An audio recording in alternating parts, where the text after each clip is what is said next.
সকালের নাস্তা তৈরি করছি। পরোটা তৈরি করে নিচ্ছি।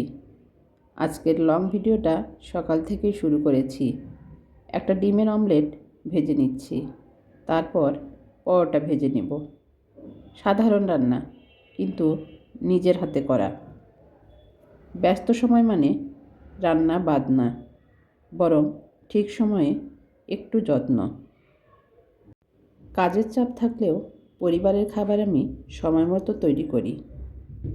প্লেটে অমলেট, তার পাশে গরম পরোটা আর একটা মিষ্টি। এই ছোট্ট আয়োজনটাই সারাদিনের শক্তি।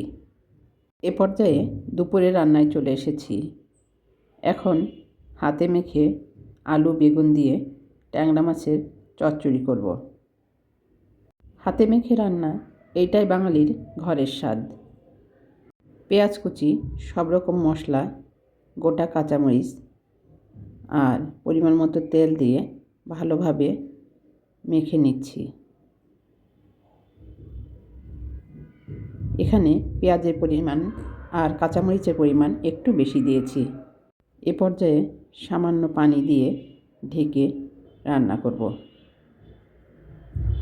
আরেক চুলায় ডাল সেদ্ধ করে নিয়েছি।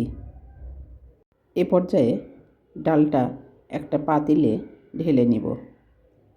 আজকের রান্না দুটোই সাধারণ, কিন্তু খেতে ছিল একদমই অসাধারণ। এটা শুধু খাবার না, এটা আমাদের অভ্যাস। কম উপকরণে নিজের হাতে, এইভাবেই বাঙালির রান্না বাঁচে।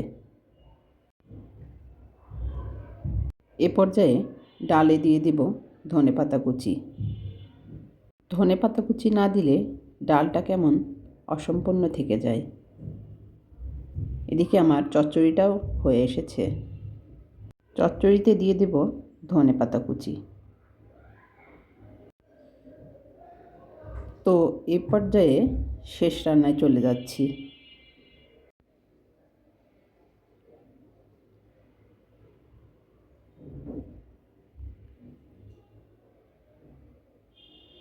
কড়াইয়ে লাউ, তার উপর ডিম ভেঙে ভাজি। একদম সহজ, ঘরের চেনা স্বাদ। এভাবেই দিনের সব কাজের মাঝে রান্না শেষ করি, মনটাও হালকা হয়। রান্না মানে শুধু খাওয়া না, এটা একটা যত্ন। এই নিয়েই আজ বিদায়। আবার দেখা হবে অন্য রান্নায়, অন্য কথায়। সে পর্যন্ত সবাই ভালো থাকবেন, সবসময় নিজের যত্ন নেবেন।